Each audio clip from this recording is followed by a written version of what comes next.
कहानियाँ। लालची काजी। किसी गांव में एक गरीब लकड़हारा रहता था।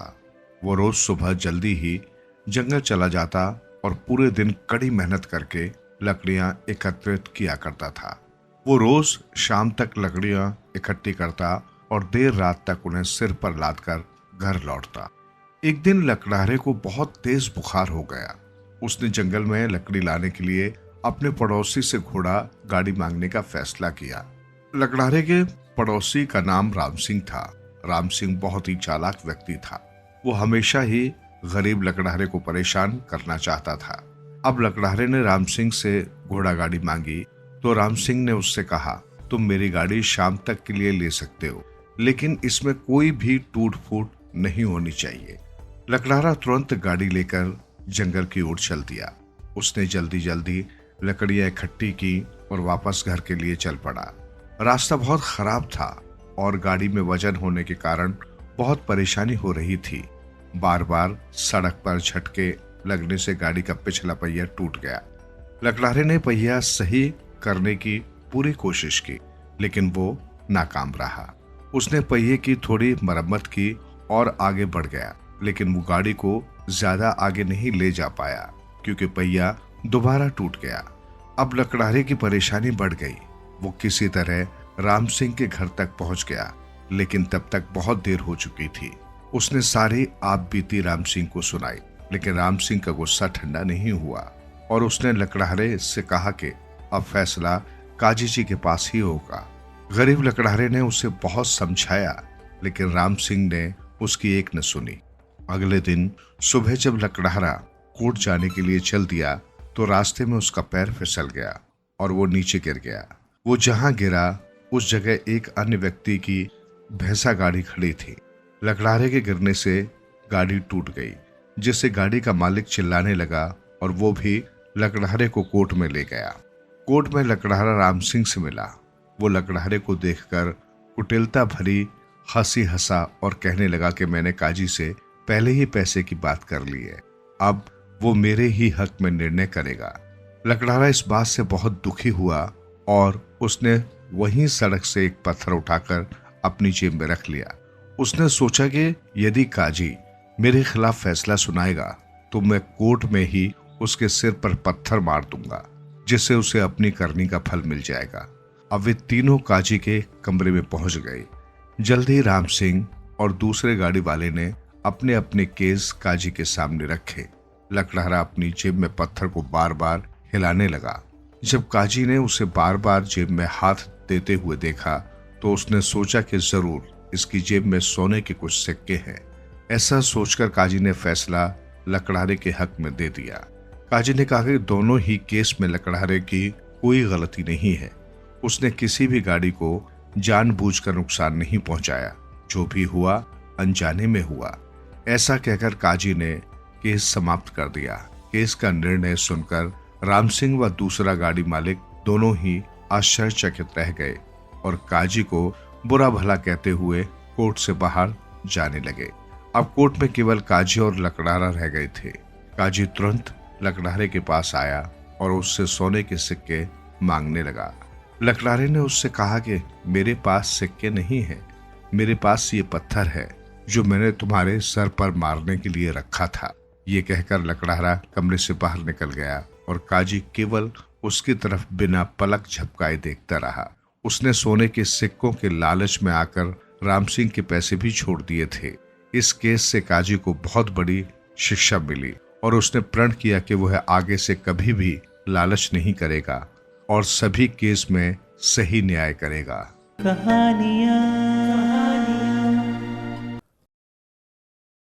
लोहार की कैद में यमराज।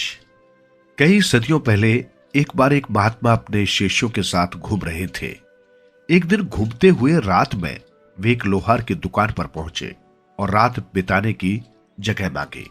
लोहार ने उनका बड़े आदर से स्वागत किया और भोजन खिलाकर अपने घर में सुलाया और स्वयं बाहर मैदान में जाकर सो गया। सुबह उठने पर उसने सबको नाश्ता कराया और बोला, यदि आपको कोई असुविधा हुई तो मैं उसके लिए क्षमा चाहता हूं। महात्मा जी बोले, बेटा, हम तेरी सेवा से प्रसन्न हैं और तुझे 3 वरदान देना चाहते हैं। जो चाहे सो मांग ले।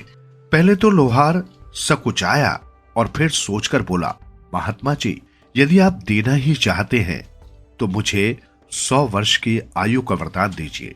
तथास्तु, महात्मा जी बोले। दूसरा वर और मांगो। लोहार ने मांगा कि उसे जीवन भर काम की कमी न रहे। महात्मा जी ने वो वर भी दिया और तीसरा वर मांगने को कहा। लोहार कुछ और न कह सका, पर फिर एकदम बोला, आप मेरी जिस कुर्सी पर बैठे थे उस पर जब भी कोई दूसरा बैठे तो मेरी मर्जी के बिना उठ न सके। ऐसा ही होगा, कहकर महात्मा जी अपने शिष्यों के साथ वहां से चले गए। जैसे महात्मा जी ने कहा था ठीक वैसा ही हुआ। लोहार के सभी संगी, साथी, रिश्तेदार एक एक करके अपना समय आने पर मृत्यु को प्राप्त हुए, पर लोहार वैसा का वैसा हट्टा कट्टा रहा। उसकी दुकान पर काम की कोई कमी नहीं थी। वो दिन भर गाने गाता और लोहा पीटता रहता। पर एक न एक दिन तो सभी का समय समाप्त होता है। लोहार के वरदान के 100 वर्ष पूरे होते ही साक्षात यमराज उसके दरवाजे पर आ खड़े हुए और उसे साथ चलने को कहा। लोहार अपना समय पूरा हुआ देख पहले तो घबराया, फिर संभल कर बोला, आइए यमराज जी, मैं जरा अपने औजार संभाल कर रख दूं, तब तक आप इस कुर्सी पर विराजिए।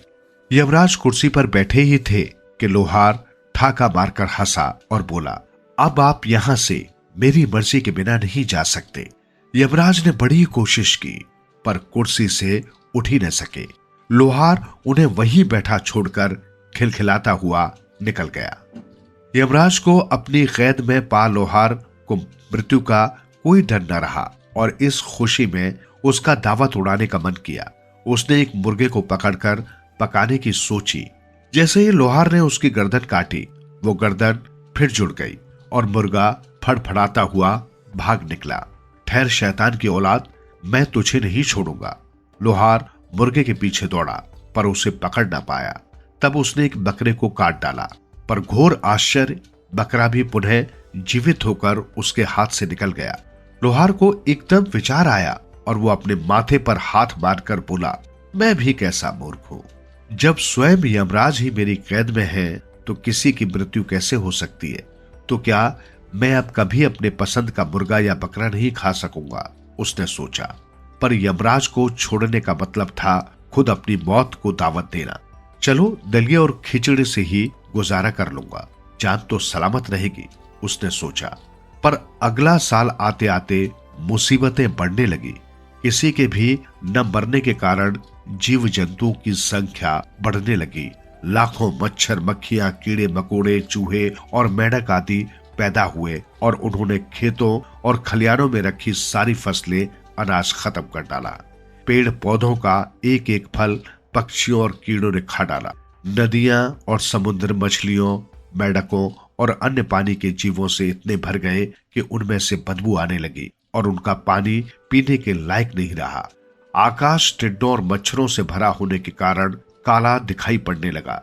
धरती पर ऐसे भयानक सांप और अन्य जीव रेंगते थे जो किसी को भी काटे तो वो तुरंत मर जाए। पर मौत आ किसको सकती थी? यमराज तो लोहार की कुर्सी से चिपके पड़े थे। लोहार को ये सब विनाश देखकर अपनी भूल का एहसास हुआ। उसको अब जाकर पता चला कि मृत्यु के बिना सब अधूरा है। लोहार दौड़ता हुआ अपनी दुकान पर पहुंचा और यमराज को मुक्त कर दिया। यमराज ने उसकी गर्दन में अपना फंदा डाला और उसे यमलोक ले गए। धीरे धीरे सब कुछ समान रूप से चलने लगा।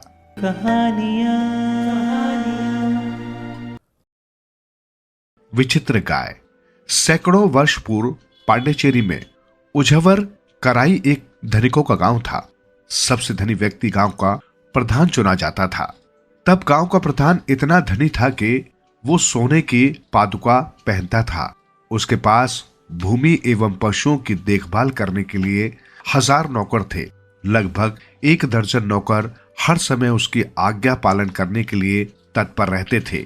ग्वाले और गडरिये सुबह सवेरे ही उसके पशुओं को चराने के लिए समीप के जंगल में ले जाते थे और सांझ पड़ने पर उन्हें उनके ठिकानों पर लौटा दिया करते थे। गोधूली से पूर्व हर गाय का दूध धो लिया जाता था। गांव का प्रधान स्वयं इस काम का निरीक्षण करता था। गांव का प्रधान एक गाय को दिल से चाहता था। वो काले रंग की थी और उसके 12 सिंगे जैसे छोटे छोटे सींग थे। वो स्थूल व लंबी थी। वो किसी भी अच्छी नस्ल की गाय से अधिक दूध देती थी। एक दिन जब गांव के प्रधान को बताया गया कि काली गाय का थन सिकुड़ गया है और उसमें से एक बूंद दूध भी नहीं निकला, तो उसके आश्चर्य की सीमा न रही। प्रधान ने ग्वालों से पूछताछ की, किंतु सभी ने प्राय एक ही उत्तर दिया कि दोपहर तक उन्होंने गाय के थनों को दूध से भरा हुआ देखा था। पशु चिकित्सक से राय ली गई। एक सप्ताह बीत गया था। काली गाय ने एक बूंद दूध भी नहीं दिया था। पूरी जांच पड़ताल के बाद चिकित्सक ने बताया कि गाय बिल्कुल ठीक है। गांव के प्रधान को संदेह हुआ। एक दिन सवेरे ग्वाले जब पशुओं को जंगल की ओर ले जाने लगे तो प्रधान उनके पीछे पीछे गया और चुपके से एक पेड़ की ऊंची डाल पर जमकर बैठ गया। वहां से उसे जंगल का पूरा दृश्य दिखाई देता था। उसने झुंड में काली गाय को पहचान लिया और उस पर नजर जमाए रहा।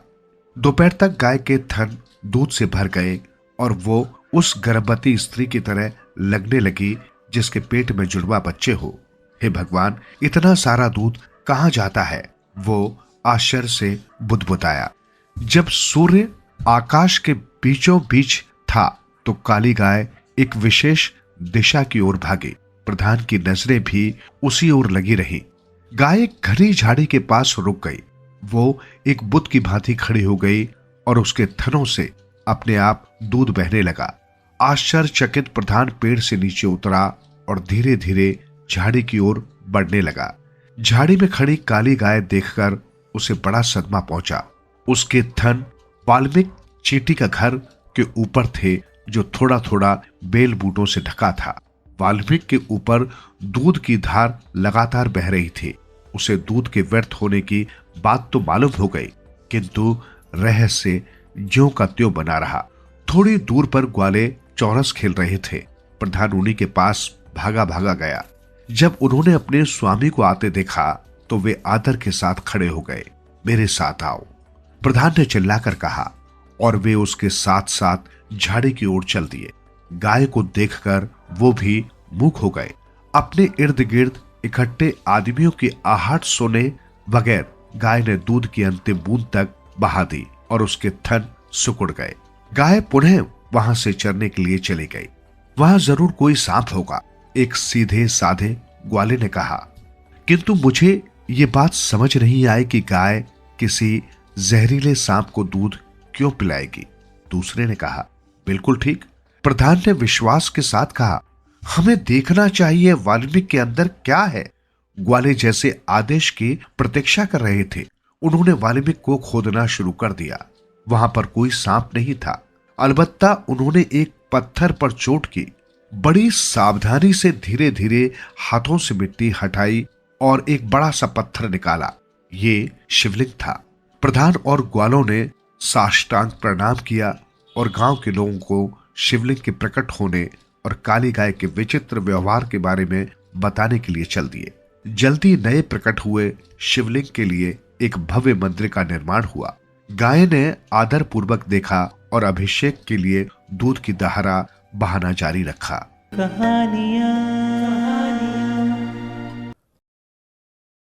सच्ची जीत। एक गांव में एक किसान रहता था। उसका नाम था शेर सिंह। शेर सिंह शेर जैसा भयंकर और अभिमानी था। वो थोड़ी सी बात पर बिगड़कर लड़ाई कर लेता था। गांव के लोगों से सीधे मुंह बात नहीं करता था। न तो किसी के घर जाता और न रास्ते में मिलने पर किसी को प्रणाम करता था। गांव के किसान भी उसे अहंकारी समझकर उससे नहीं बोलते थे। उसी गांव में एक दयाराम नाम का किसान आकर बस गया। वो बहुत सीधा और भला आदमी था। सबसे नम्रता से बोलता था। सबकी कुछ न कुछ सहायता किया करता था। सभी किसान उसका आदर करते और अपने कामों में उससे सलाह लिया करते थे। गांव के किसान ने दयाराम से कहा, भाई दयाराम, तुम कभी शेर सिंह के घर मत जाना, उससे दूर ही रहना, वो बहुत झगड़ालू है। दयाराम ने हंसकर कहा, शेर सिंह ने मुझसे झगड़ा किया तो मैं उसे मार ही डालूंगा। दूसरे किसान भी हंस पड़े। वे जानते थे कि दयाराम बहुत दयालु है। वो किसी को मारना तो दूर, किसी को गाली तक नहीं दे सकता। लेकिन ये बात किसी ने शेर सिंह से कह दी। शेर सिंह क्रोध से लाल हो गया। वो उसी दिन से दयाराम से झगड़ने की चेष्टा करने लगा। उसने दयाराम के खेत में अपने बैल छोड़ दिए। बैल बहुत सा खेत चर गए, किंतु दयाराम ने उन्हें चुपचाप खेत से हाँक दिया। शेर सिंह ने दयाराम के खेत में जाने वाली पानी की नाली तोड़ दी। पानी बहने लगा। दयाराम ने आकर चुपचाप नाली बांध दी। इसी प्रकार शेर सिंह बराबर दयाराम की हानि करता रहा, किंतु दयाराम ने एक बार भी उसे झगड़ने का अवसर नहीं दिया। एक दिन दयाराम के यहां उनके संबंधी ने लखनऊ के मीठे खरबूजे भेजे। दयाराम ने सभी किसानों के घर एक एक खरबूजा भेज दिया, लेकिन शेर सिंह ने उसका खरबूजा ये कहकर लौटा दिया कि मैं भिखमंगा नहीं हूं, मैं दूसरों का दान नहीं लेता। बरसात आई। शेर सिंह एक गाड़ी अनाज भरकर दूसरे गांव से आ रहा था। रास्ते में एक नाले में कीचड़ में उसकी गाड़ी फंस गई। शेर सिंह के बैल दुबले थे। वे गाड़ी को कीचड़ में से निकाल नहीं सके। जब गांव में इस बात की खबर पहुंची तो सब लोग बोले, शेर सिंह बड़ा दुष्ट है, उसे रात भर नाले में पड़े रहने दो। लेकिन दयाराम ने अपने बलवान बैल पकड़े और नाले की ओर चल पड़ा। लोगों ने उसे रोका और कहा, दयाराम, शेर सिंह ने तुम्हारी बहुत हानि की है। तुम तो कहते थे कि मुझसे लड़ेगा तो उसे मार ही डालूंगा, फिर तुम आज उसकी सहायता करने क्यों जाते हो? दयाराम बोला, मैं आज सचमुच उसे मार डालूंगा। तुम लोग सवेरे उसे देखना। जब शेर सिंह ने दयाराम को बैल लेकर आते देखा तो गर्व से बोला, तुम अपने बैल लेकर लौट जाओ, मुझे किसी की सहायता नहीं चाहिए। दयाराम ने कहा, तुम्हारे मन में आवे तो गाली दो, मन में आवे मुझे मारो। इस समय तुम संकट में हो, तुम्हारी गाड़ी फंसी है और रात होने वाली है। मैं तुम्हारी बात इस समय नहीं मान सकता। दयाराम ने शेर सिंह के बैलों को खोलकर अपने बैलगाड़ी में जोत दिए। उसके बलवान बैलों ने गाड़ी को खींचकर नाले से बाहर कर दिया। शेर सिंह गाड़ी लेकर घर आ गया। उसका दुष्ट स्वभाव उसी दिन से बदल गया। वो कहता था, दयाराम ने अपने उपकार के द्वारा मुझे मार ही दिया। अब मैं वो अहंकारी शेर सिंह कहाँ रहा। अब वो सबसे नम्रता और प्रेम का व्यवहार करने लगा। बुराई को भलाई से जीतना ही सच्ची जीत है। दयाराम ने सच्ची जीत पाई।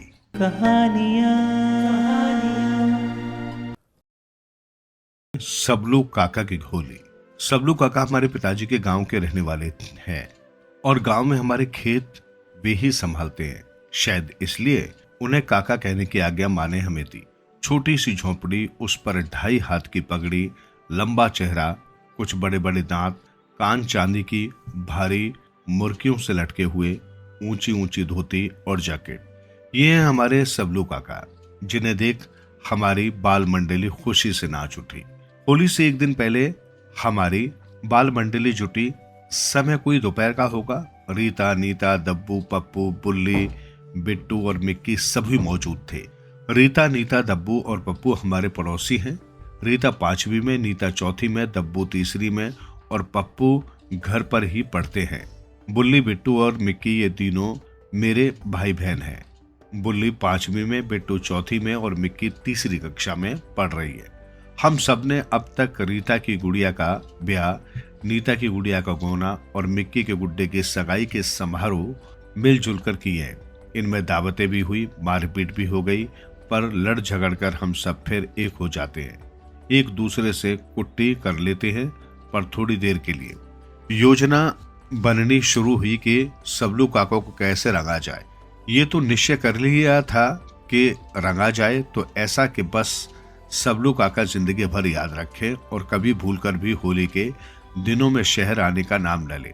मिक्की ने सबसे पहले प्रस्ताव रखा, सबलू काका को उठाकर बगीचे के फव्वारे वाले हौज में डाल दे। इतने बड़े सबलू काका हमारे हाथ कैसे आएंगे? पप्पू ने प्रश्न किया। और खाली पानी में डालने में क्या मजा आएगा? दब्बू ने अपने भाई पप्पू का समर्थन करते हुए कहा। बिट्टू ने अपनी बहन को जाते देखकर कुछ रौब से कहा, हाँ मिक्की ठीक कहती है, सबलू काका जब सो रहे होंगे तो हम सब मिलकर उठा लेंगे और हौज के पानी में रंग घोल देंगे। तभी नीता बोली, वाह, कहना आसान है बिट्टू जी, सबलू काका तो मगर की तरह पड़े रहते हैं और हम उनका एक पांव भी नहीं उठा सकते। तुमसे इतना सा भी नहीं उठेगा। खा तो ढेर सारे लेती हो, बिट्टू ने बिगड़ते हुए कहा।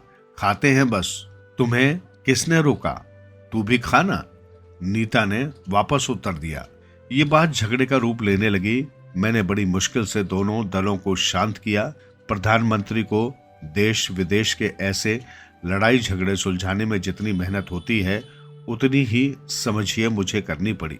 इसे मनाओ वो रूठे, उसे मनाओ ये रूठे। नीता अड़ गई कि बिट्टू माफी मांगे तो हम बैठे, नहीं तो हम तो जाते हैं। और बिट्टू कहे कि मैं क्यों माफी मांगू, कोई नीता लाट साहब है, वो भी चौथी में पढ़ती है, मैं भी चौथी में पढ़ता हूँ। खैर, इस झगड़े को शांत होते होते 4 बज गए। माँ सबके लिए चाय नाश्ता ले आई। इससे भी झगड़े पर काफी असर पड़ा। मिठाई खाने से सबका गुस्सा शांत हो गया। चाय के बाद फिर योजना बननी शुरू हुई। सबने नए नए तरीके बताए। रीता ने कहा, काका की खाट पर रंग भरी मटकी इस तरह लटका दें कि उठते ही उनका सिर मटकी से टकराए और उन पर रंग आ गिरे।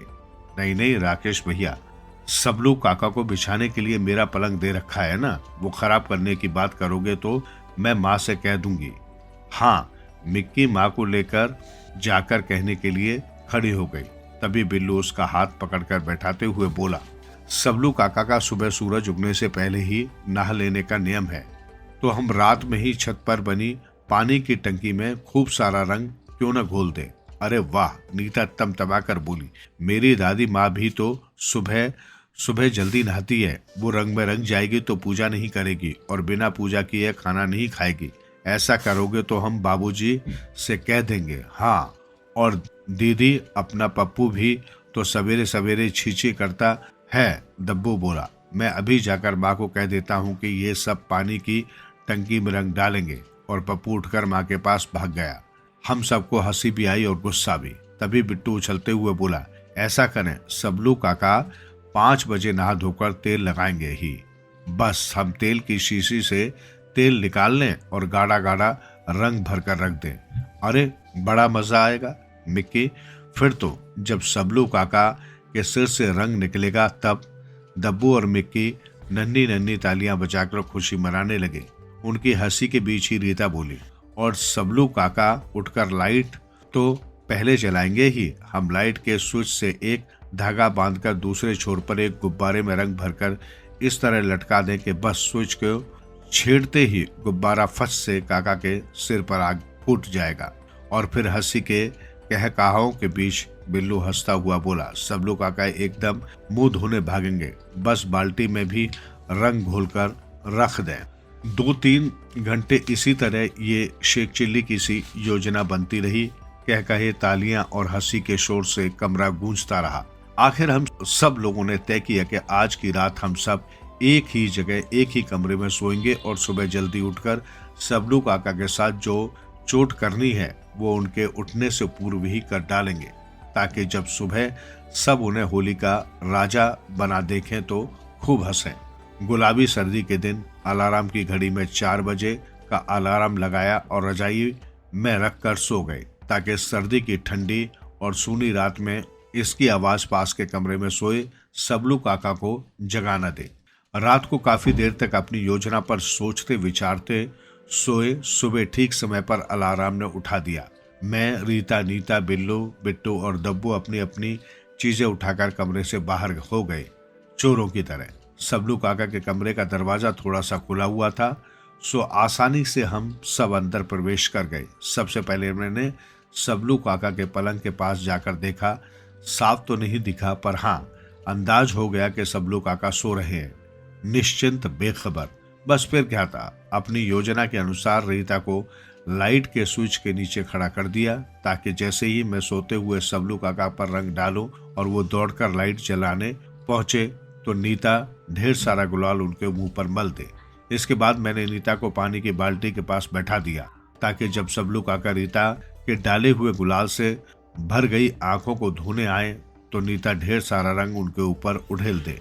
यहाँ से घबराकर सबलू काका सीधे कपड़े से मुंह पहुंचने जाएंगे। वहां जहां उनके कपड़े टंगे हैं वहां बैठा दिया बिल्लू को और बिट्टू को खड़ा कर दिया दरवाजे की ओट में, ताकि बाहर भागते भागते सबलू काका पर फिर रंग उड़ेल दे।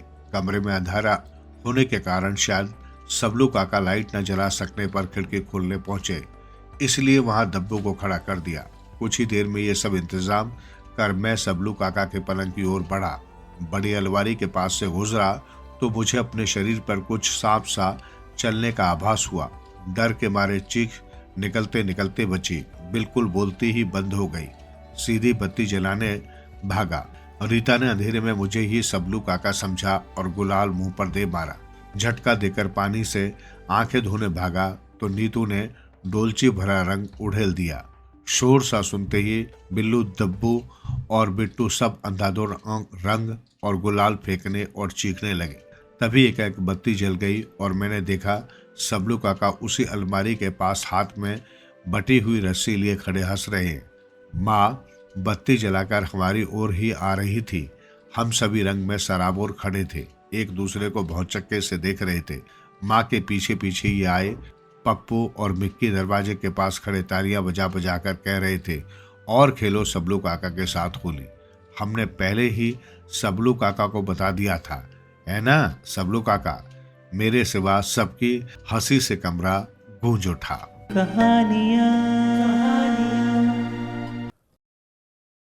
सबसे खूबसूरत। एक बार एक बूढ़े किसान ने अपनी संपत्ति का बंटवारा परिवार के बीच करने का फैसला किया।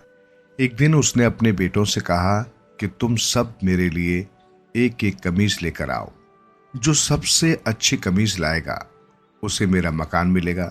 दोनों बड़े लड़के शहर की ओर चल दिए, पर जो छोटा और भोला था वो सीधा जंगल की ओर निकल पड़ा। वो चलते चलते घने जंगल में पहुंचा। वहां उसे एक मकान दिखाई दिया। दरवाजे पर ताला नहीं था। अंदर उसने एक खाने से सजी टेबल देखी। आसपास कोई नहीं था। उसे भूख लगी थी, सो वो खाने बैठ गया। जब तक उसका पेट ऊपर तक नहीं भर गया वो खाता रहा। उसके बाद डकार लेकर उसने दरवाजा खोला। वहां उसने एक तांबाई रंग के सांप को एक कुर्सी पर बैठे देखा। उस सांप ने लड़के को देखकर कहा, तुम मेरी 1 वर्ष तक सेवा करो, फिर मैं तुम्हें बढ़िया से बढ़िया कमीज ला दूंगा। तुम्हारा काम होगा रोज मुझे नहलाकर इस कुर्सी पर बैठाना। लड़का राजी हो गया। उसे तो सभी प्राणियों से प्यार था। सांप की सेवा करने से वो भला क्यों मना करता। 1 वर्ष बाद सांप ने उससे कहा कि वो पास रखी अलमारी खोले। लड़के को वहां एक बेहद खूबसूरत कमीज दिखाई पड़ी। वो उसे लेकर सीधा अपने पिता के पास पहुंचा। उसकी कमीज देखकर दोनों भाइयों के चेहरे फीके पड़ गए। घर हाथ से जाता देख उन्होंने पिता से मिन्नत की कि हमें एक और चीज लाने के लिए कहिए, इस बार हम जरूर सफल होंगे। पिता मान गया। उन्होंने आज्ञा दी, अब की बार तुम सब डबल रोटी लाकर मुझे दो। जिसकी सबसे अच्छी होगी वही मकान का हकदार होगा। बड़े लड़के फिर नगर की ओर दौड़े और छोटा जंगल की ओर। वो फिर उसी मकान में पहुंचा। ताज्जुब ये था कि अब की बार सांप चांदी सा सफेद दिखाई दे रहा था। लड़के ने पूरी बात सांप को बताई। सुनकर सांप बोला, ठीक है, तुम 1 साल और मेरी सेवा करो। इस बार मुझे दिन में 2 बार नहलाना पड़ेगा। मैं तुम्हारी इच्छा पूरी करूंगा। लड़का राजी हो गया और सेवा का क्रम चल निकला। जब साल पूरा हुआ तो उस भोले लड़के को सांप ने इतनी स्वादिष्ट और नर्म डबल रोटी भेंट की कि पिता और भाई भौचक्के रह गए। लेकिन भाई फिर भी हार नहीं माने और उन्होंने अपने पिता को उन्हें एक और परीक्षा देने के लिए राजी कर लिया। बूढ़े ने कुछ देर सोचा, फिर बोला, जो सबसे खूबसूरत दुल्हन लाएगा उसे ही मेरा मकान मिलेगा। छोटा फिर जंगल की ओर निकल पड़ा और फिर उसी घर में पहुंचा। अब की बार सांप सुनहरे सोने जैसा बैठा था। लड़के की जरूरत सुनकर वो बोला, ठीक है, तुम 1 वर्ष मेरी सेवा करो। अब मुझे दिन में 3 बार नहलाना होगा। तभी तुम्हारी मनोकामना पूर्ण होगी। लड़के की सेवा फिर आरंभ हो गई। वर्ष समाप्त हुआ और सांप से लड़के ने अपनी मांग दोहराई। सांप ने लड़के को बुलाया और कहा, मुझे तुम चूल्हे में डाल दो। मैं तुमसे विनती करूंगा पर तुम सुनना ही मत। मैं गाली दूंगा तो भी तुम सुनना मत। लड़के को अचरज तो हुआ, पर उसने वही किया जो उससे कहा गया। उसने चूल्हे की जलती लौ में सांप को उठाकर झोंक दिया। सांप चीखता चिल्लाता रहा और गालियां देता रहा, पर लड़के ने उसे अनसुना कर दिया। थोड़ी देर में सब आवाजें बंद हो गई और चूल्हे में से एक बहुत ही सुंदर लड़की बाहर आई। लड़का तो उसे देख खुशी से पागल हो गया। लड़की ने बताया कि वो एक राजकुमारी है। उसने चूंकि एक जादूगरनी के बेटे से शादी करने से मना कर दिया था, इसलिए उसे जादू से सांप बना दिया गया। 3 साल तक उस लड़के ने सांप रूपी राजकुमारी की इतनी ईमानदारी से सेवा की कि जादू का प्रभाव समाप्त हो गया और वो फिर से राजकुमारी के रूप में आ गई। दोनों खुशी खुशी घर से बाहर आए। वहां एक बढ़िया गाड़ी उनका इंतजार कर रही थी। दोनों गाड़ी में बैठकर किसान के घर आए। राजकुमारी की सुंदरता के आगे दूसरी लड़कियों के चेहरे फीके पड़ गए। छोटा बेटा जीत गया था, पर उसने अपने भाइयों को घर से नहीं निकाला। वे साथ साथ सुख से रहने लगे।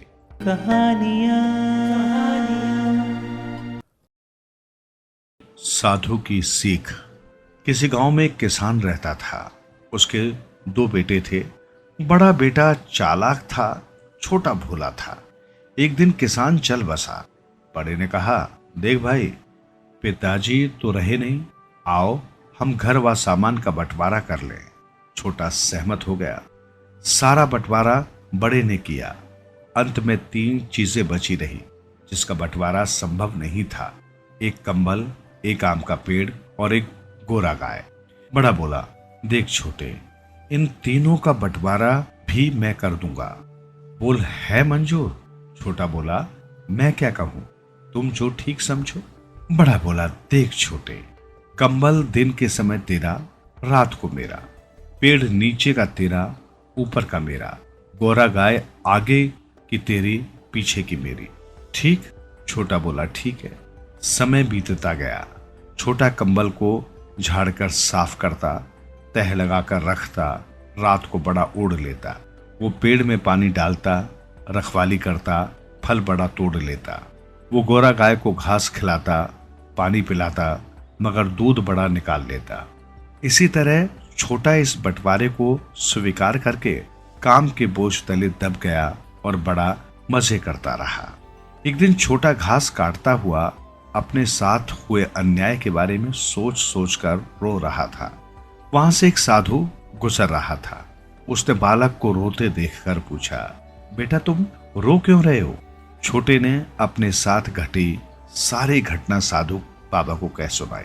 साधु बाबा बोला, बस इतनी सी बात, इसका इलाज तो मैं एक पल में कर सकता हूँ। छोटा बोला, वो कैसे महाराज? इधर आओ। बाबा बोले, मैं तुम्हारे कान में एक मंत्र बोलता हूँ, ध्यान से सुनो और जैसा मैं कहूँ वैसा करना। साधु बाबा ने बालक के कान में कुछ कहा और सिर पर हाथ रखकर सुखी रहो का आशीर्वाद देकर चला गया। छोटा प्रसन्न होता हुआ घास लेकर आया। गौरा को घास खिलाई, पानी पिलाया। बड़ा जब बाल्टी लेकर गौरा का दूध निकालने लगा तो छोटे ने गौरा के सींग पकड़कर हिला दिए। गौरा उछली, बड़े को लात मारी और दूध की बाल्टी गिर गई। बड़ा क्रोध से बोला, ये क्या किया तूने? सारा दूध बिखर गया। छोटा बोला, आगे की गाय मेरी है, चाहे मैं घास खिलाऊं, चाहे पीटूं, सींग पकड़ूं, मेरी मर्जी। बड़ा चुप रहा। रात को बड़ा सोने लगा तो क्या देखता है, पूरा का पूरा कंबल पानी से भीगा हुआ था। ये क्या किया छोटे? बड़ा चिल्लाया। छोटा बोला, कंबल दिन में मेरा है, चाहे मैं गीला करूं या सूखा रखूं, मेरी मर्जी। अगले दिन बड़ा आम तोड़ने के लिए पेड़ पर चढ़ा हुआ था। छोटे ने तना पकड़ा और जोर जोर से हिलाना शुरू कर दिया। बड़ा घबराया और चीखा, ये क्या कर रहे हो?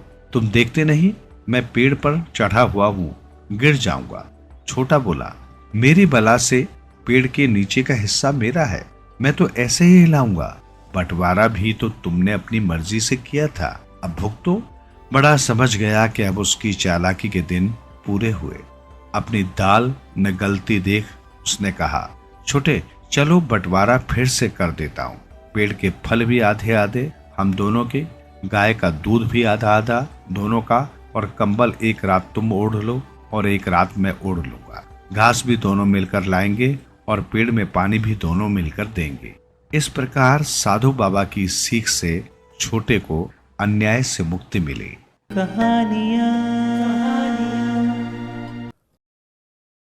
सेवक की बुद्धिमानी। एक राजा था, उसने एक बार अपने 4 सेवकों को घोड़ा खरीदने भेजा। उस जमाने में अरब के घोड़े काफी अच्छी नस्ल के समझे जाते थे। चारों सेवक भयानक जंगल और कठिन रास्ता पार कर अरब गए और वहां से एक अच्छा सा घोड़ा खरीद लिया। जब वे वापस लौट रहे थे तो जिस जिस शहर से गुजरे लोगों ने घोड़े को बहुत पसंद किया। कुछ लोगों ने तो घोड़े की इतनी कीमत देनी चाहिए जो उसकी खरीद से कई गुना अधिक थी। कुछ समय तक तो वो घोड़ा खरीदने वाले लोगों को टालते रहे, मगर जब उनके पास रुपयों की कमी होने लगी और घोड़े की कीमत बढ़ती गई तो चारों ने आपस में सलाह मशवरा कर घोड़े को अंततः अच्छे दामों पर बेच ही दिया। खाली हाथ वे राजा के पास गए और राजा के दंड से बचने के लिए उन्होंने जो योजना बनाई थी उस पर अमल किया। यानी राजधानी में दाखिल होते हुए ही उन्होंने रोना पीटना आरंभ कर दिया। राजा ने पूछा, आखिर माजरा क्या है, रो क्यों रहे हो और घोड़ा कहाँ है? चारों सेवकों ने बताया कि महाराज, जब हम घोड़े को लेकर आ रहे थे तो बियाबान जंगल में हमें डाकू मिल गए। उन्होंने हमें पेड़ों से बांध दिया और घोड़ा लेकर चलते बने। बड़ी मुश्किल से जान बचाकर हम लोग वापस लौटे हैं। राजा ने इन चारों की बात पर यकीन तो नहीं किया, परंतु उसने कहा, अच्छी बात है, अभी आराम करो, सवेरे बात करेंगे। अगले दिन सेवकों की सच्चाई परखने के लिए राजा ने सबसे पहले एक सेवक को बुलाया और बड़े प्यार से पूछा, चलो भाई, घोड़ा गया सो गया, अब ये तो बताओ कि वो था कैसा और किस रंग का? कुछ देर तो वो अचकचाया और फिर जान बचाने की खातिर बोला, महाराज, घोड़ा बहुत गठीले बदन का था, उसकी दुबली चाल थी और बड़ी सुंदर आयाल थी। राजा बोला, सो तो थी, मगर उसका रंग कैसा था? सेवक बोला, महाराज, उसका रंग सफेद था। राजा ने कहा, अच्छा, अब तुम यहीं बैठो। इसके बाद राजा ने दूसरे सेवक को बुलवाया और उससे भी यही सवाल किया। उस सेवक ने बताया, महाराज, घोड़े का रंग मुश्की था। राजा के हुक्म से तीसरे सेवक को हाजिर किया गया। उसने घोड़े का रंग भूरा बताया। सबसे आखिर में चौथे व खास सेवक को बुलवाया गया। उसने आते ही शेष तीनों सेवकों के चेहरे पर नजर डाली और उनके बदहवास चेहरों से उड़ती हवाइयां देखकर वो भांप गया कि दाल में जरूर कुछ काला है। उस चौथे सेवक के सामने भी वही प्रश्न दोहराया गया कि उस घोड़े का रंग कौन सा था।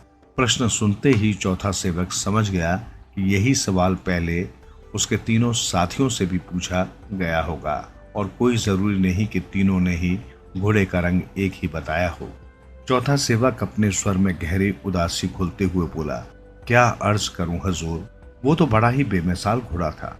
उसकी एक अद्भुत खासियत की खातिर ही तो हमने उसकी इतनी कीमत अदा की थी।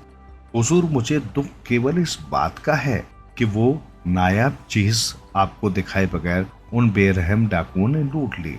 राजा की जिज्ञासा बढ़ी, आखिर ऐसी क्या खास बात थी उस घोड़े में?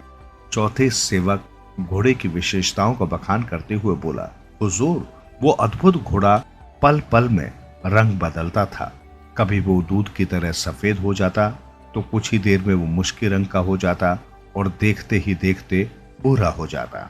हालांकि राजा अपने सेवक के झूठ बोलने व मक्कारी पर नाराज तो बहुत था, लेकिन वो मन ही मन चौथे सेवक की चतुराई और बुद्धिमानी पर मुग्ध हो उठा। उसने अपने सेवक को संबोधित करते हुए कहा, तुम लोगों ने झूठ बोलकर बहुत ही निंदनीय कार्य किया है, उसका दंड तुम्हें मिलना चाहिए, किंतु मैं मुख्य सेवक की बुद्धिमानी से प्रभावित हूं और इसी कारण आज तुम्हें क्षमा करता हूं।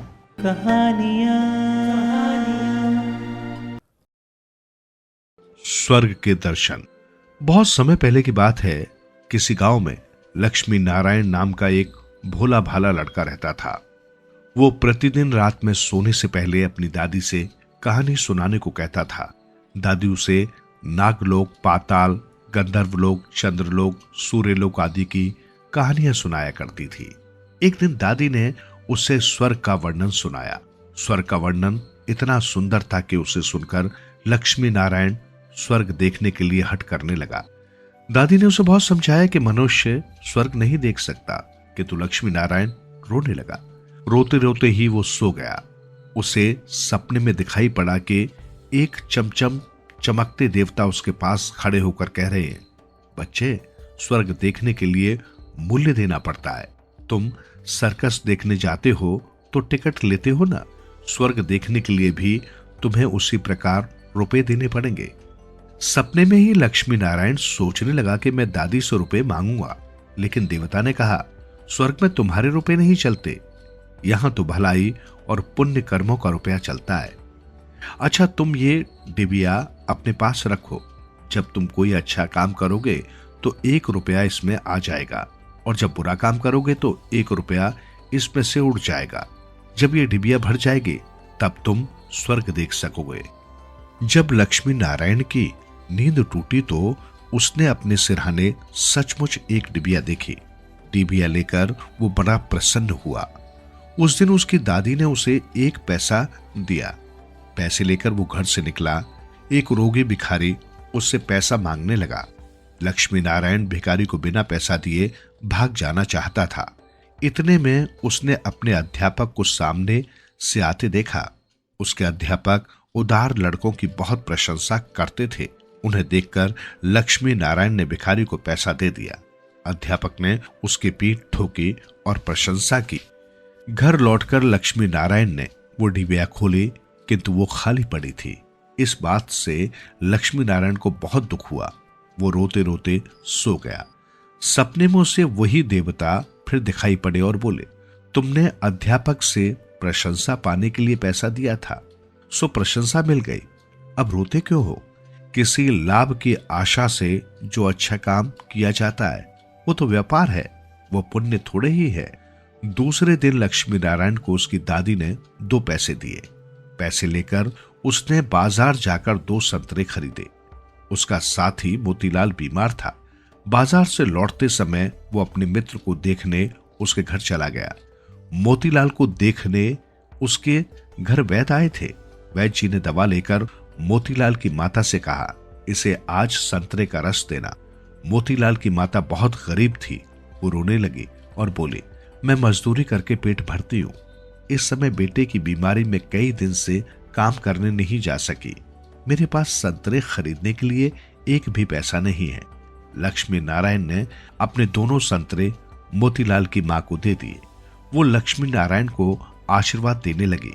घर आकर जब लक्ष्मी नारायण ने अपनी डिबिया खोली तो उसमें 2 रुपए चमक रहे थे।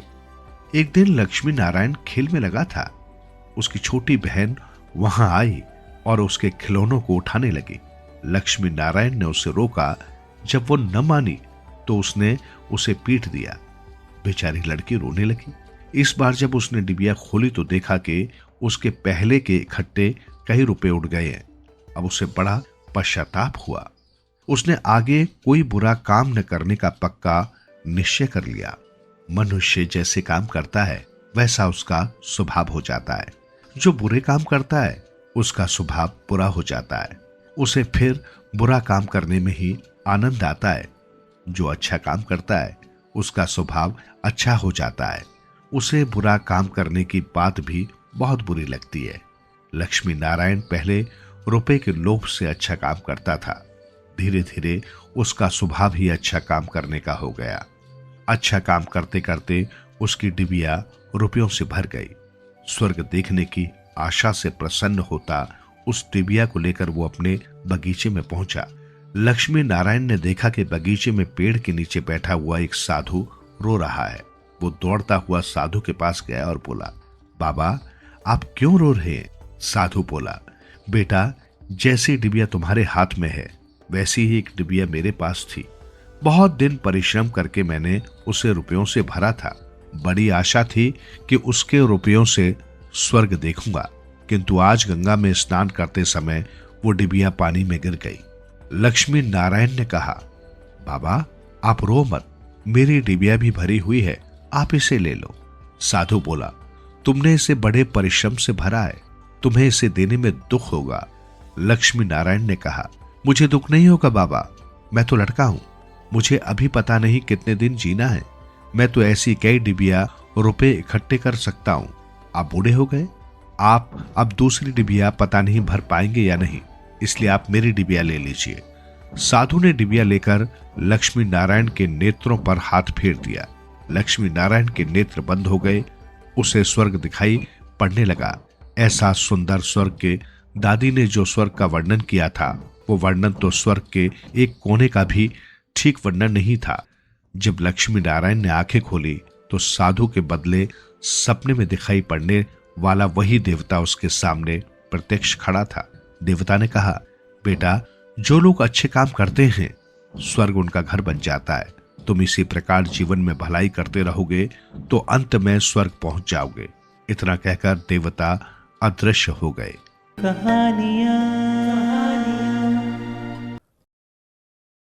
हकीम और हाकिम। किसी गांव में नीम हकीम रहता था। इलाज के बहाने वो लोगों से मनचाही फीस ऐंठने में लगा रहता। भोले भाले लोग हकीम के लालची स्वभाव को जानते हुए भी मजबूर थे, क्योंकि पूरे गांव में वही एकमात्र हकीम था। उसी गांव में दीनू नाम का एक गरीब चरवाहा भी रहता था। दीनू गांव वालों के ढोर डंगर चराकर अपना पेट पालता था।